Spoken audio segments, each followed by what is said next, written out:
Dear students, നമ്മൾ കഴിഞ്ഞ class ഇത് ഇന്ന് 24-ാം തീയതിയിലെ ക്ലാസ്സായിട്ട് കണക്കാക്കും. അപ്പോൾ ഓരോ ചെറിയ പോർഷൻസ് സെഗ്മെൻറ്റ് ബൈ സെഗ്മെൻ്റ് ആയിട്ടാണ് ഉദ്ദേശിക്കുന്നത്. ഒരു 20 മിനിറ്റിൽ താഴെ മാത്രമേ ത്രൂ ഔട്ടായിട്ട് എടുക്കാനായിട്ട് കഴിയും. അപ്പോൾ അത് നിങ്ങൾ കണ്ടിന്യൂസ് ആയിട്ട് നിങ്ങൾ ശ്രദ്ധിക്കുക. യെസ്, നമുക്ക് കറണ്ട്, ആൾട്ടർനേറ്റിംഗ് കറണ്ട് 2 തരം ഉണ്ടെന്ന് അറിയാം. ഏതാ 2 തരം? ലീഡിങ് കറണ്ടും ലാഗിങ് കറണ്ടും. എന്താണ് ലീഡിങ് കറണ്ട്? ഇപ്പോൾ AC-യിൽ വോൾട്ടേജിൻ്റെയും കറണ്ടിൻ്റെയും വെക്റ്റർ വരയ്ക്കുക. അപ്പോൾ എന്താണ് വെക്റ്റർ?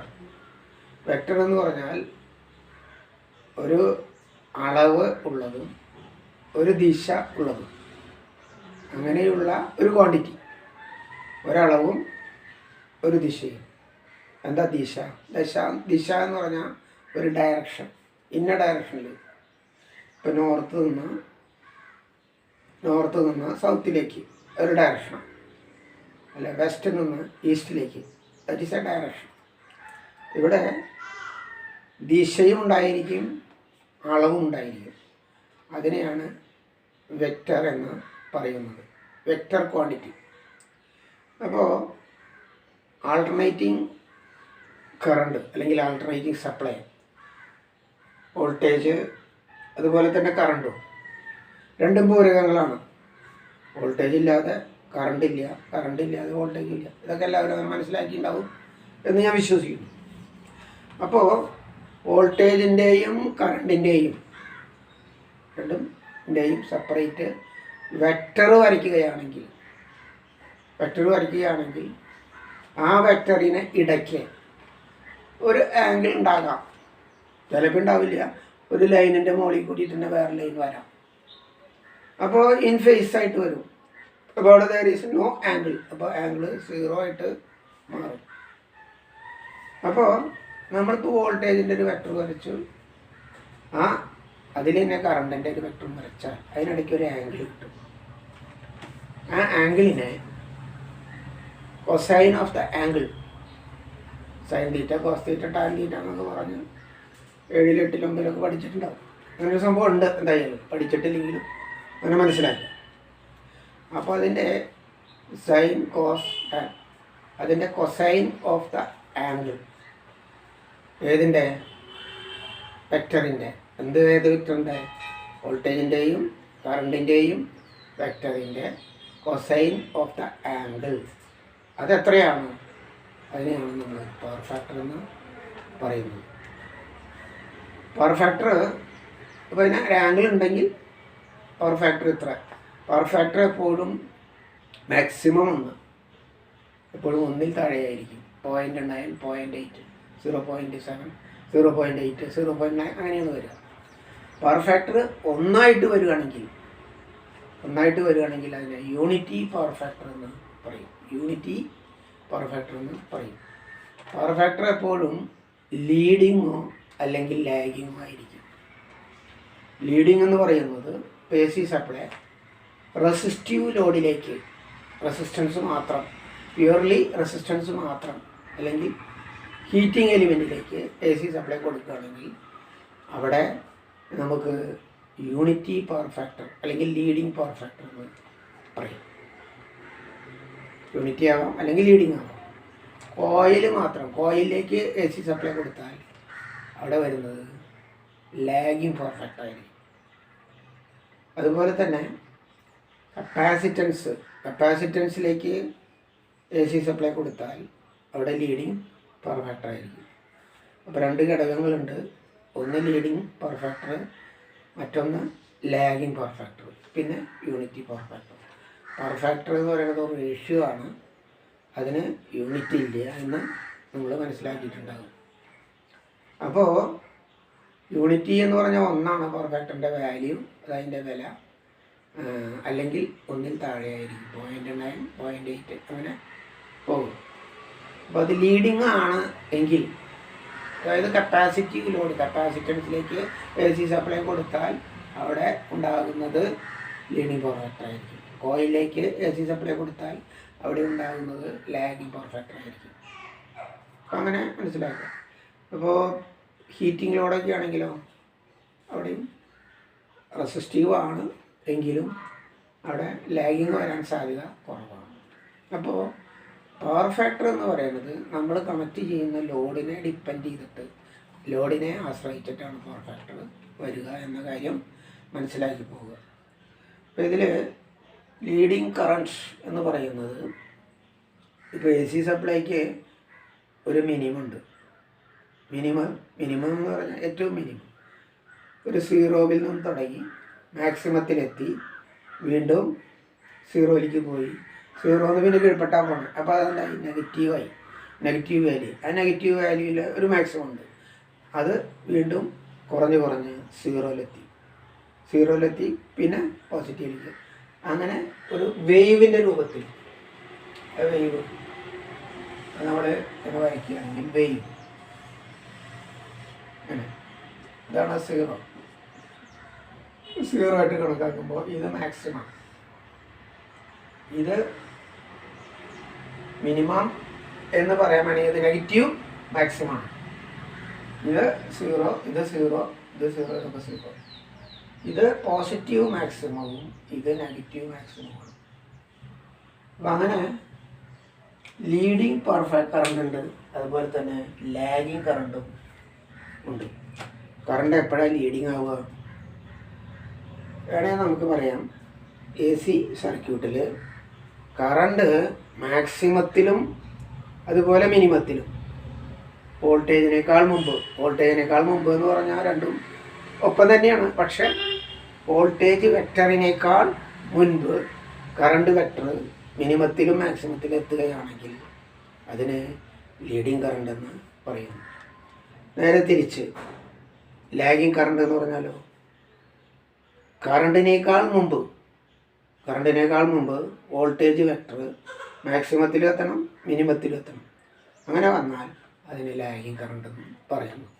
പക്ഷെ സാധാരണ എപ്പോഴും കറണ്ടിനെ ബേസ് ചെയ്തിട്ടാണ് പറയുക. അപ്പോൾ നമുക്ക് ഇങ്ങനെ പറയാം, ലീഡിങ് കറണ്ട് എന്ന് പറയുന്നത് ഒരു AC സർക്യൂട്ടിൽ കറണ്ട് മാക്സിമത്തിലും മിനിമത്തിലും വോൾട്ടേജിനേക്കാൾ എന്ന് പറഞ്ഞാൽ വോൾട്ടേജ് വെക്ടറിനേക്കാൾ മുൻപ് എത്തുകയാണെങ്കിൽ അതിനെ ലീഡിങ് കറണ്ട് എന്ന് പറയുന്നു. അതിൻ്റെ ഒരു ഗ്രാഫിക് റെപ്രസെൻറ്റേഷൻ ഉണ്ട്, അതിൻ്റെ അടിയിൽ ഒരു വെക്ടർ റെപ്രസെൻറ്റേഷൻ. അതുപോലെ തന്നെ ലാഗിങ് കറണ്ട് എന്ന് പറഞ്ഞാൽ ഒരു AC സർക്യൂട്ടിൽ കറണ്ട് മാക്സിമത്തിലും മിനിമത്തിലും വോൾട്ടേജിന് ശേഷം എത്തുക. മുമ്പ് വോൾട്ടേജ് എത്തും, അതിന് ശേഷം കറണ്ട് എത്തുക. അങ്ങനെ വന്നാൽ അതിനെ ലാഗിങ് കറണ്ട് എന്ന് പറയുന്നു. ഇപ്പം രണ്ടിൻ്റെയും ഗ്രാഫിക്കൽ റെപ്രസെൻറ്റേഷനും വെക്ടർ റെപ്രസെൻറ്റേഷനും ഒക്കെ ഞാൻ വരച്ചിട്ടുണ്ട്. ഇതൊക്കെ നിങ്ങൾ പഠിച്ചിട്ടുണ്ടാവും, എടുത്ത് കാണണം. രമേശ് മാഷ് ഇത് എടുത്തിട്ടുണ്ടാകും. Inductive reactance. എന്താണ് ഇൻഡക്റ്റൻസ് എന്ന് പറഞ്ഞാൽ കോയിലിലേക്ക് സപ്ലൈ കൊടുക്കുമ്പോൾ അവിടെ ഉണ്ടാകുന്ന ഒരു പ്രതിഭാസം, ഒരു എഫക്റ്റ്, അതിനെയാണ് ഇൻഡക്റ്റൻസ് എന്ന് പറയുക. അതിന് ഇൻഡക്റ്റൻസ് എന്ന് പറയുന്നത് L എന്ന അക്ഷരം കൊണ്ട് ഇൻഡക്റ്റൻസിനെ നമ്മൾ പ്രതിനിധാനം ചെയ്യുന്നു. L, capital letter L. അതിൻ്റെ യൂണിറ്റ് എന്താ? അതിനൊരു യൂണിറ്റ് ഉണ്ട്, ഹെൻറി, HENRY. ഹെൻറി എന്ന ആണ് ഇൻഡക്റ്റൻസിൻ്റെ യൂണിറ്റ്. ഇൻഡക്റ്റീവ് റിയാക്റ്റൻസ് എന്ന് പറഞ്ഞാൽ XL. X എന്ന് ക്യാപിറ്റൽ എഴുതി എന്നിട്ട് ചെറിയ L. ഇതിനെ ഇൻഡക്റ്റീവ് റിയാക്റ്റൻസ് എന്ന് പറയും. എങ്ങനെയാണ് അത് കണ്ടുപിടിക്കുക? ഇൻഡക്റ്റീവ് റിയാക്റ്റൻസ് കാണാൻ 2πfL. L എന്ന് പറയുന്നത് ഇൻഡക്റ്റൻസ്, ഇതിൻ്റെ യൂണിറ്റ് എന്താണ്? ഹെൻറിയാണ്. അപ്പോൾ L എന്ന് പറയുന്നത് ഇൻഡക്റ്റൻസിനെ റെപ്രസെൻറ്റ് ചെയ്യുന്നു. 2π എന്ന് പറഞ്ഞാൽ പൈ എന്ന് പറഞ്ഞാൽ അതിൻ്റെ വാല്യൂ എത്രയാണ്? 3.14. F എന്ന് പറയുന്നത് അതാണ് ഫ്രീക്വൻസി. കഴിഞ്ഞ ക്ലാസ്സിൽ പറഞ്ഞു, സപ്ലൈ ഫ്രീക്വൻസി. അപ്പോൾ ഇതിനെ ഇൻഡക്റ്റീവ് റിയാക്ടൻസ് എന്ന് എക്സലിനെ പറയുന്നു. എക്സൽ കണ്ടെത്തുന്നതിന് അല്ലെങ്കിൽ കണ്ടുപിടിക്കുന്നതിന് 2πfl. ഇനി കപ്പാസിറ്റീവ് റിയാക്ടൻസ് കപ്പാസിറ്റൻസിലേക്ക് സപ്ലൈ AC സപ്ലൈ കടത്തി വിടുക അല്ലെങ്കിൽ കടക്കി. അതിനെ കപ്പാസിറ്റീവ് റിയാക്ടൻസിനെ XC എന്ന അക്ഷരം കൊണ്ട് പ്രതിനിധാനം ചെയ്യുന്നു. XC ഇത്തിരി വലുതായിട്ട് എഴുതുക, സി അല്പം എക്സ് സ്റ്റഫിക്സ് എന്ന് വേണമെങ്കിൽ പറയാം. നമുക്ക് കപ്പാസിറ്റീവ് റിയാക്ടൻസ് എന്ന് പറഞ്ഞാൽ 1/2πfc. സി എന്ന് പറയുന്നത് കപ്പാസിറ്റൻസ് അല്ലെങ്കിൽ കണ്ടക്ടൻസിൻ്റെ കപ്പാസിറ്റൻസിൻ്റെ യൂണിറ്റ് എന്താണ്? കപ്പാസിറ്റൻസിൻ്റെ യൂണിറ്റ് ഫാരഡ് എന്ന് പറയുന്നത് വലിയ യൂണിറ്റാണ്. സാധാരണ അത്ര വലിയ യൂണിറ്റ് നമുക്ക് അങ്ങനെ ഒരു വാല്യൂ കിട്ടില്ല. അപ്പോൾ സാധാരണ നമുക്ക് മൈക്രോ ഫാരഡിലാണ് കിട്ടുക. മൈക്രോ ഫാരഡ് എന്ന് ഇങ്ങനെ എഴുതും, μF. പിന്നെ മ്യൂ എന്ന അക്ഷരമുണ്ട്, ഗ്രീക്ക് ലെറ്റർ മ്യൂ എന്ന് അതിനെ പ്രൊനൗൺസ് ചെയ്യും. എഫ് എന്ന് പറയുന്നത് ഫ്രീക്വൻസി. എപ്പോഴും μF 10⁻⁻6. എന്താ 10⁻⁻6? 1നെ 10 ലക്ഷം കൊണ്ട് ഡിവൈഡ് ചെയ്യുക, ഗുണിക്കുകയല്ല, എങ്ങനെ ചെയ്യുക? ഡിവൈഡ് ഹരിക്കുക. 1 എഴുതിയിട്ട് 10 ലക്ഷം 1 2 3 4 5 10 ലക്ഷം കൊണ്ട് ഡിവൈഡ് ചെയ്ത് ഒരു ഫാരഡിനെ 10 ലക്ഷം കൊണ്ട് ഡിവൈഡ് ചെയ്തിട്ട് അത് ഹരിച്ചിട്ട് കിട്ടുന്ന വാല്യൂവിനെയാണ് മൈക്രോ ഫാരഡ് എന്ന് പറയുന്നത്. നമ്മൾ എഴുതുമ്പോൾ 10⁻⁻6 എന്ന് എഴുതും, അതായത് മൈക്രോ ഫാരഡ്. പിന്നെ ഇതിൻ്റെയും ചെറിയ യൂണിറ്റാണ് 10⁻12, അത് 12 ആക്കുക. അപ്പോൾ പീക്കോ ഫാരഡ്.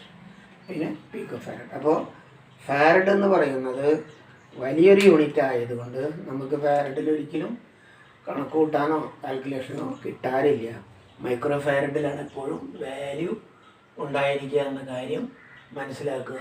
അപ്പോൾ കപ്പാസിറ്റീവ് റിയാക്ടൻസ് കാണുന്നതിന് 1/2πfc ഇങ്ങനെ ഒരു ഇക്വേഷൻ ഉണ്ട്. അപ്പോൾ ഇൻഡക്റ്റൻസ് പഠിക്കാനായിട്ടുള്ള ഇക്വേഷൻ XL = 2πfl.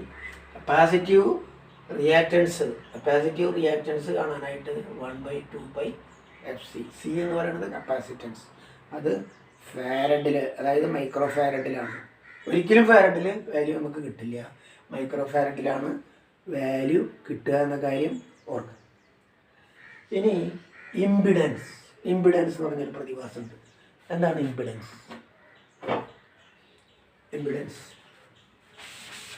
കാണാനായിട്ട് ഒരു ഇക്വേഷൻ ഉണ്ട്. ഇക്വേഷൻ അതിനെ സെഡ് എന്ന അക്ഷരം കൊണ്ട് ഇമ്പിഡൻസിനെ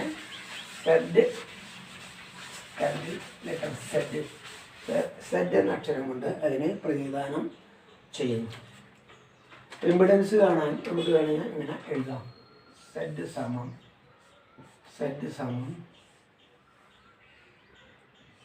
√r²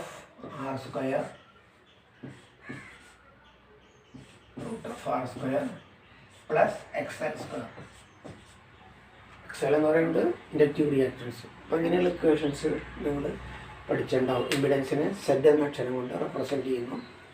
അപ്പോൾ സെഡ് സമം √r² പ്ലസ് XL², √, അല്ലെങ്കിൽ വേറൊരു ഇക്വേഷനാണ് √r² പ്ലസ് അതിൻ്റെ ബ്രാക്കറ്റിൽ XL - XC².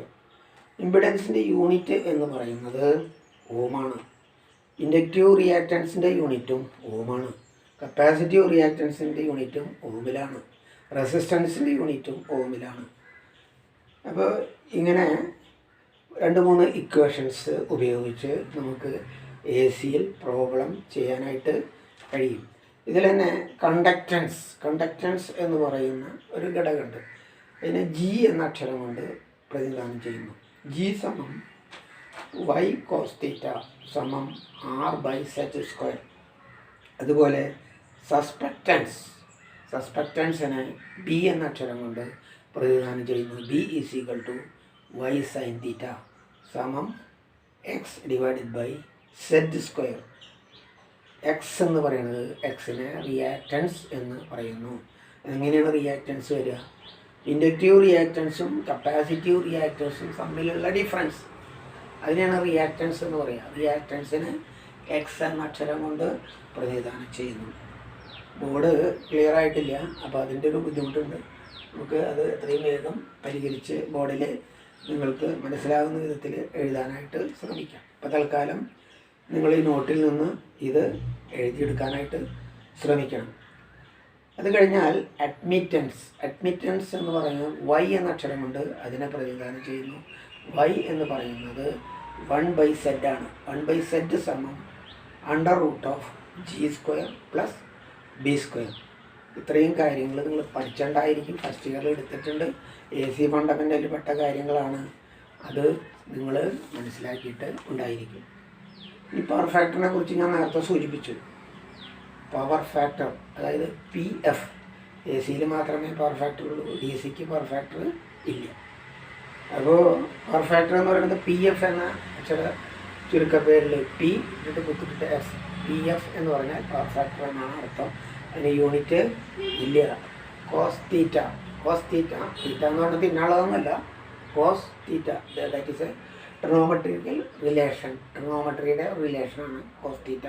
കോസ് തീറ്റയുടെ വാല്യൂവിനെയാണ് പവർ ഫാക്ടർ എന്ന് പറയുന്നത്. അതായത് വോൾട്ടേജ് വെക്ടറിൻ്റെയും കറണ്ട് വെക്ടറിൻ്റെയും ഇടയ്ക്ക് ലഭിക്കുന്ന കൊസൈൻ ഓഫ് ദ ആംഗിൾ, അതിൻ്റെ വാല്യൂവിനെയാണ് പവർ ഫാക്ടർ എന്ന് പറയുന്നത്. കറണ്ടിൻ്റെയും വോൾട്ടേജിൻ്റെയും വെക്ടറുകൾ വരയ്ക്കുകയാണെങ്കിൽ, വരച്ചാലാണ് ഇതൊക്കെ സാങ്കല്പികമാണ്, നമുക്ക് വരച്ച് അതിനങ്ങനെ പ്രൂവ് ചെയ്യാനൊന്നും നേരിട്ടിട്ട് കഴിയില്ല. മറ്റ് ഇൻസ്ട്രുമെൻസിൻ്റെ സഹായത്തോടു കൂടി മാത്രമേ കഴിയൂ. അല്ലാതെ നമുക്ക് പവർ ഫാക്ടറൊന്നും AC സപ്ലൈയിൽ കാണാൻ പറ്റില്ല. കറണ്ട് തന്നെ കാണാൻ പറ്റാത്ത സാധനമാണ്. പിന്നെ അതിനാണ് ഈ വോൾട്ടേജും കറണ്ടും എന്ന് നമ്മൾ പറയുന്നത്. വോൾട്ടേജ് എവിടെയുണ്ടോ അവിടെ കറണ്ട് ഉണ്ട്, കറണ്ട് എവിടെയുണ്ടോ അവിടെ വോൾട്ടേജ് ഉണ്ട്. അങ്ങനെ മനസ്സിലാക്കി. ഇതിന് രണ്ടിനും ചില ബന്ധങ്ങളൊക്കെ ഉണ്ട്. അപ്പോൾ കറണ്ടിൻ്റെയും വോൾട്ടേജിൻ്റെയും വെക്ടറുകൾ വരയ്ക്കുകയാണെങ്കിൽ, വെക്ടർ എന്ന് പറയുന്നത് ഞാൻ പറഞ്ഞിട്ടുണ്ട്, ഒരു ദിശയും ഒരളവും ഉള്ള വസ്തുവിനെയാണ് അല്ലെങ്കിൽ ക്വാണ്ടിറ്റിയെയാണ് വെക്ടർ എന്ന് പറയുന്നത്. ഇപ്പോൾ നീളം എന്ന് പറഞ്ഞാൽ അതിന് ഒരു നീളം എത്ര സെൻറ്റിമീറ്റർ അല്ലെങ്കിൽ എത്ര മീറ്റർ നീളം. ആ സമയത്ത് ഒരു ഏരിയ എന്ന് പറഞ്ഞാൽ അങ്ങനെ പരന്ന് കിടക്കുന്നു. നീളം ഇൻറ്റു വീതി, അതാണ് ഏരിയ. അപ്പം അത് ഒരു വെക്ടർ ക്വാണ്ടിറ്റി അല്ല. അതേസമയത്ത് ഒരു ഫോഴ്സ് എന്ന് പറഞ്ഞാൽ വെക്ടർ ക്വാണ്ടിറ്റി. അതിൻ്റെ ഫോഴ്സ് ഒരു ഡയറക്ഷനിൽ ഇത്ര കിലോഗ്രാം ഭാരം നമ്മൾ അപ്ലൈ ചെയ്യുന്നു അല്ലെങ്കിൽ പിടിച്ചു വലിക്കുന്നു. അപ്പോൾ ഇത്ര കിലോഗ്രാം ഭാരം അപ്ലൈ ചെയ്തു. അല്ലെങ്കിൽ ഒരു ഫോഴ്സ്, ഒരു പുഷ് അല്ലെങ്കിൽ ഒരു പുള്ള്, അങ്ങനെ വരുമ്പോൾ അതിനൊരു ഡയറക്ഷൻ ഉണ്ട്. ഇന്ന ഡയറക്ഷനിലേക്ക് വലിക്കുക. അപ്പോൾ അത്തരം ക്വാണ്ടിറ്റി വെക്ടർ ക്വാണ്ടിറ്റിയാണ്. ഏരിയ എന്ന് പറയുന്നത്, വ്യാപ്തം എന്ന് പറയുന്നതൊന്നും അതിൻ്റെ പ്രത്യേക ഡയറക്ഷൻ ഇല്ല. അതിനെ സ്കാളർ ക്വാണ്ടിറ്റി എന്ന് പറയും. ഇപ്പം നമുക്കിവിടെ വെക്ടർ ക്വാണ്ടിറ്റിയുടെ പ്രത്യേകതയാണ് ഞാൻ പറഞ്ഞത്. അപ്പോൾ ആ വെക്ടർ എന്ന് പറയുന്നത് അത് ഗ്രാഫിക്കലല്ല, വെക്ടോറിയലായിട്ട് വരയ്ക്കുമ്പോൾ വോൾട്ടേജിൻ്റെ ഒരു ലൈൻ വരച്ചു, അതിനൊരു സെൻറ്റിമീറ്ററിന് നമ്മൾ ബോർഡിന് ഇത്ര. അപ്പോൾ 10 സെൻറ്റിമീറ്റർ ഉണ്ട്, 10 അല്ലെങ്കിൽ 50 സെൻറ്റിമീറ്റർ ഉണ്ട്. 50 സെൻറ്റിമീറ്റർ എടുത്ത് നമ്മൾ വരയ്ക്കുന്നില്ല, അതിന് പകരം 5 സെൻറ്റിമീറ്റർ എടുക്കും. അപ്പോഴോ 5:10 അല്ലെങ്കിൽ 10:5. 10 സെൻറ്റിമീറ്ററിന് 1 സെൻറ്റിമീറ്ററായി കണക്കാക്കി 10 സെൻറ്റിമീറ്റർ നമ്മൾ വരയ്ക്കുമ്പോൾ 5 സെൻറ്റിമീറ്ററിൽ ഒതുക്കും. അപ്പോൾ അങ്ങനെയൊക്കെ ആ റേഷ്യോ എടുത്ത് നമുക്ക് വെക്ടർ വരയ്ക്കാനായിട്ട് കഴിയും. നമ്മൾ സ്കെയിൽ എടുക്കുമ്പോൾ ഡ്രോയിങ്ങിൽ അങ്ങനെയാണ്, സ്കെയിൽ എടുത്തിട്ടാണ് വലിയ ഫിഗേഴ്സൊക്കെ വരയ്ക്കുക. അപ്പോൾ മെഷീനറിയുടെ സൈസ് വലിയ 1.5 മീറ്റർ 2 മീറ്റർ 3 മീറ്ററൊക്കെ ഉണ്ടെങ്കിൽ അതിന് സ്കെയിൽ എടുത്തിട്ടാണ് നമ്മൾ ഫിഗേഴ്സ് വരയ്ക്കുക. ഇപ്പോൾ ഇവിടെ വെക്ടർ വരയ്ക്കുമ്പോൾ വോൾട്ടേജിൻ്റെ വെക്ടർ വരച്ചു, കറണ്ടിൻ്റെ വെക്ടർ വരച്ചു. ഇത് രണ്ടും തമ്മിലുള്ള ആംഗിൾ വെറും ആംഗിളല്ല, കൊസൈൻ ഓഫ് ദ ആംഗിൾ, അതാണ് പവർ ഫാക്ടർ. കറണ്ടിൻ്റെയും വോൾട്ടേജിൻ്റെയും വെക്ടറുകൾ വരയ്ക്കുകയാണെങ്കിൽ അതിന് ഇടയ്ക്കുള്ള കൊസൈൻ ഓഫ് ആംഗിളിൻ്റെ തുകയെ പവർ ഫാക്ടർ എന്ന് പറയുന്നു. ഒരു AC സർക്യൂട്ടിൽ റെസിസ്റ്റൻസ്, ഇമ്പിഡൻസ് ഇതൊക്കെ ഉണ്ടാവും. അല്ലെങ്കിൽ AC സർക്യൂട്ടിലെ റെസിസ്റ്റൻസും ഇമ്പിഡൻസും റെസിസ്റ്റൻസിന് R എന്ന അക്ഷരം കൊണ്ട് നമ്മൾ പ്രതിദാനം ചെയ്യും. R എന്ന അക്ഷരം കൊണ്ട് പ്രതിദാനം ചെയ്യും. ഇമ്പിഡൻസിന് Z എന്ന അക്ഷരം കൊണ്ട് പ്രതിദാനം ചെയ്യും. പവർ ഫാക്ടർ എന്ന് പറയുന്നത് കോസ് തീറ്റ. പവർ ഫാക്ടർ സമം കോസ് തീറ്റ ഓർ W എന്ന് പറഞ്ഞാൽ പവർ, അല്ലെങ്കിൽ P എന്ന് എഴുതാം. പവർ Wന് പകരം P എന്ന് എഴുതിയാലും കുഴപ്പമില്ല. P divided by V into I സമം R divided by Z. R എന്ന് പറയുന്നത് റെസിസ്റ്റൻസ്, Z എന്ന് പറയുന്നത് ഇമ്പിഡൻസ് ആണ്. അപ്പോൾ നമ്മൾ Wയുടെ ഇത് ഞാൻ ഇതിൽ എഴുതിയിട്ടുണ്ട്. അതുപോലെ R റെസിസ്റ്റൻസിനെ റെപ്രസെൻറ്റ് ചെയ്യുന്നു, Z ഇമ്പിഡൻസിനെ റെപ്രസെൻറ്റ് ചെയ്യുന്നു. അപ്പോൾ നമുക്ക് പവർ കാണാൻ, AC പവർ കാണാനൊക്കെ നിങ്ങൾക്കറിയാം. Power P is equal to, അല്ലെങ്കിൽ power W is equal to voltage into current into power factor. DC യിൽ വോൾട്ടേജും കറണ്ടും മാത്രമേ ഉള്ളൂ. AC പിന്നെ ഒരു സാധനം കൂടി വരുന്നുണ്ട്, അതാണ് power factor. AC single phase supply, AC power കാണാൻ equation P is equal to, അല്ലെങ്കിൽ W is equal to V into I into cos theta, അല്ലെങ്കിൽ പവർ ഫാക്ടർ. അപ്പോൾ പവർ ഫാക്ടറും കൂടി ആഡ് ചെയ്താൽ മാത്രമേ AC പവർ ആവുള്ളൂ. പവർ AC 3 തരം പവറുണ്ട്. ഏതൊക്കെയാണ്? പവർ എന്ന് പറയുന്നത് ട്രൂ പവർ, ആക്ച്വൽ പവർ, യഥാർത്ഥത്തിൽ ഉപയോഗിക്കുന്ന പവർ.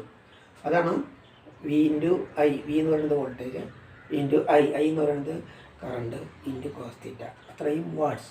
പവറിൻ്റെ യൂണിറ്റ് വാട്ട്സ് ആണ്. അപ്പാരൻറ്റ് പവർ എന്ന് പറഞ്ഞിട്ട് സംഭവമുണ്ട്. എന്താണ് അപ്പാരൻറ്റ് പവർ?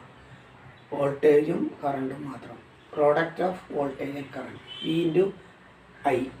അത്രയും വോൾട്ട് ആംബിയർ എന്നാണ് പറയും. ഇപ്പോൾ ട്രാൻസ്ഫോർമർ, ആൾട്ടർനേറ്റർ, അങ്ങനെയുള്ള മെഷീനറീസിൻ്റെ കപ്പാസിറ്റി പറയുന്നത് വോൾട്ട് ആംബിയറാണ്.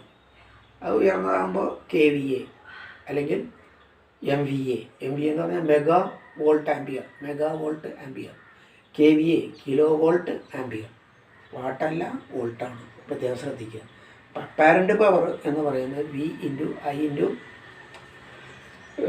വോൾട്ട് ആംബിയർ അതിൻ്റെ യൂണിറ്റ്. റിയാക്റ്റീവ് പവർ എന്ന് പറയുന്ന സംഭവം കൂടിയുണ്ട്. റിയാക്റ്റീവ് പവർ കാണാനായിട്ട് voltage into current into sine theta. അത് voltage into current into sine theta watts. അപ്പോൾ 3 തരം പവറുണ്ട്. കറക്റ്റായിട്ടുള്ള പവർ, അതായത് ട്രൂ പവർ, അല്ലെങ്കിൽ സാധാരണ പവർ എന്ന് പറയുന്നത് V into I into cos theta, അത്രയും വാട്ട്സ്. പാരൻറ്റ് പവർ എന്ന് പറയുന്നത് V into I into volt ampere. Reactive power V into I into sine theta watts. അപ്പോൾ ഇത് പവർ ഫാക്ടറുമായി ബന്ധപ്പെട്ട കാര്യങ്ങൾ നിങ്ങൾക്ക് എടുത്തുണ്ടാവും. ഇതിനെ ഒന്ന് റിവ്യൂ ചെയ്യാൻ വേണ്ടിയിട്ടാണ് ഞാൻ ഈ കാര്യം നിങ്ങളോട് സൂചിപ്പിച്ചത്.